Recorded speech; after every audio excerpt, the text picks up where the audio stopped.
Bom dia, povo de Deus. Olá, graça e a paz, né? Estou gravando esse vídeo para compartilhar com todos vocês que estarão vendo esse vídeo.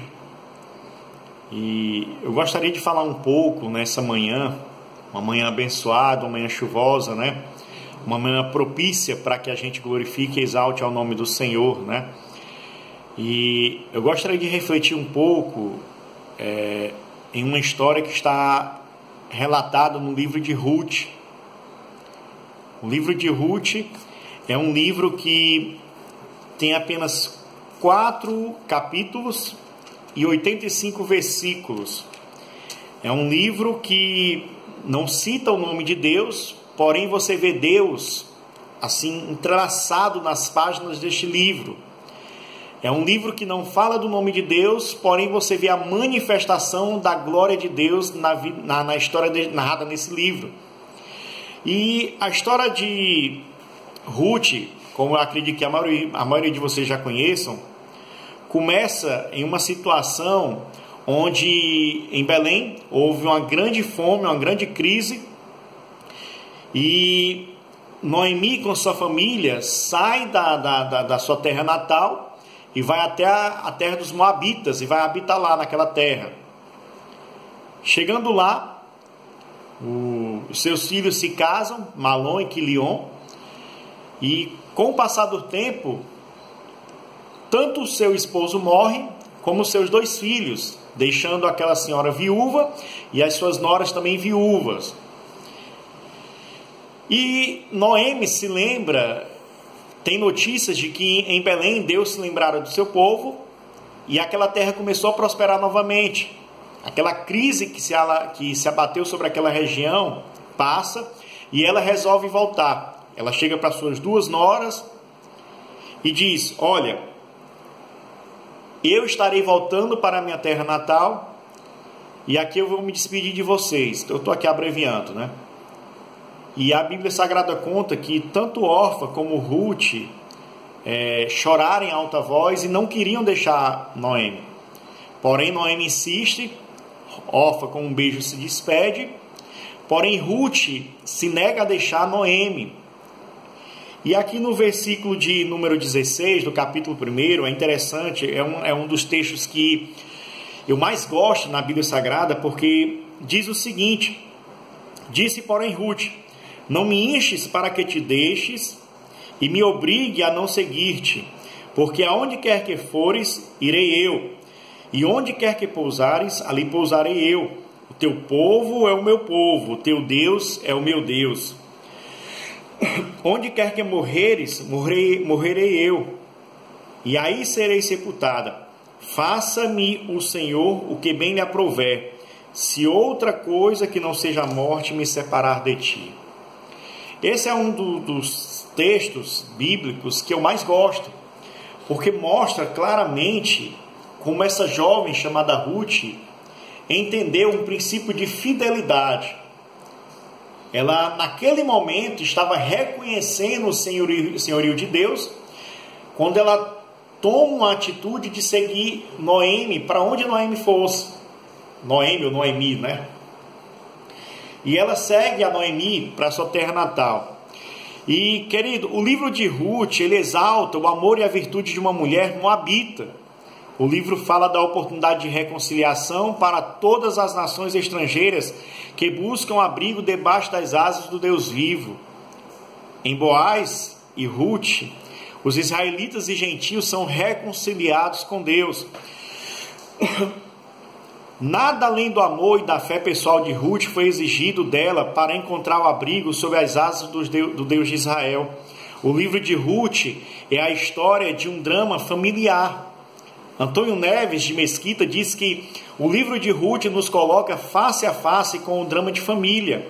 Nesse drama surgem vários problemas: o problema da crise financeira, o problema da imigração, o problema da doença, o problema da morte, o problema da viuvez, o problema da pobreza, o problema da amargura contra Deus. Ao mesmo tempo, o livro de Ruth nos fala sobre a força da amizade, a beleza da providência, a recompensa da virtude. Então o livro de Ruth é uma história cheia de emoções profundas, em que se destaca o poder do amor e a vitoriosa providência divina. Nesse sentido, este livro é um contraste com o livro de Juízes, que trata de guerras e contendas. O livro de Ruth, porém, trata da amizade, do amor. No livro de Juízes, o julgamento de Deus está mostrando à nação de Israel a loucura do pecado.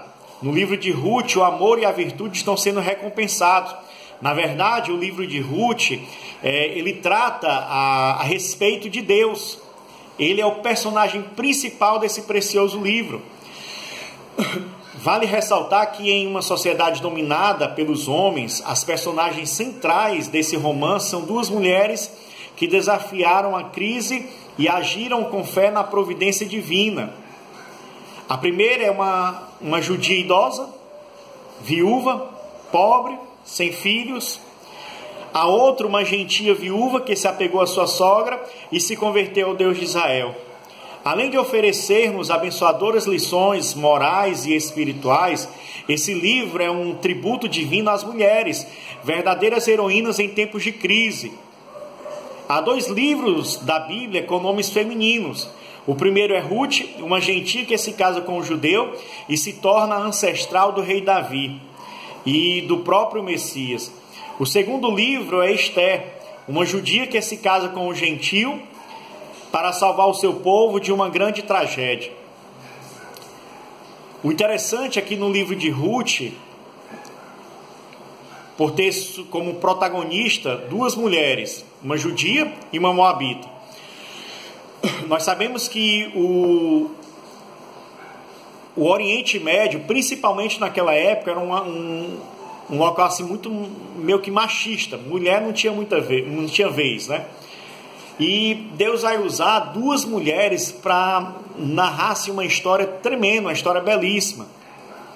E uma outra coisa que me chama a atenção na história de Ruth e Noemi é que aquele período era um tempo de instabilidade econômica, moral e espiritual.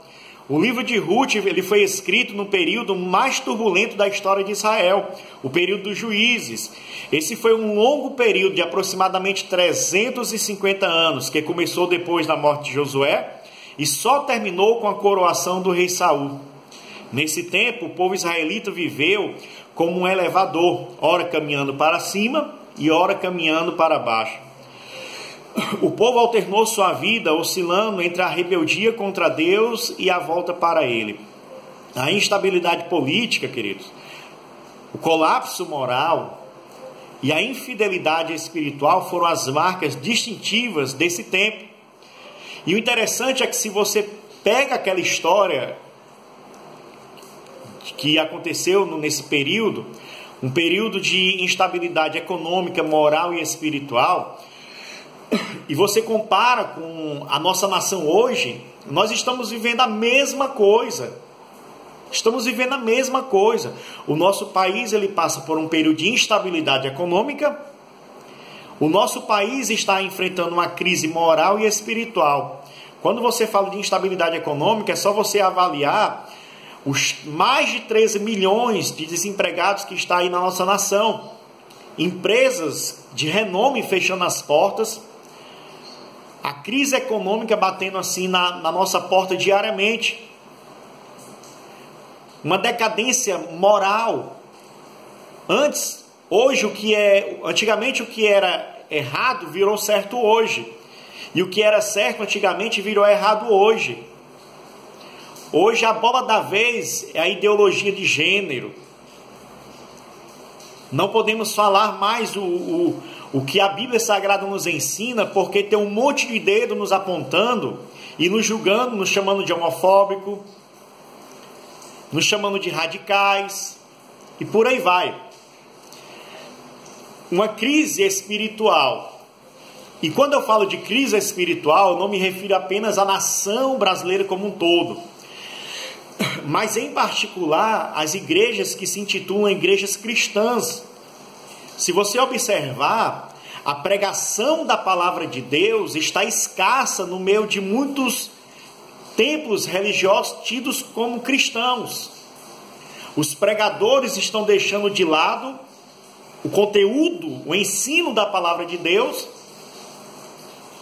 e se limitando apenas à história de conto de carochinha.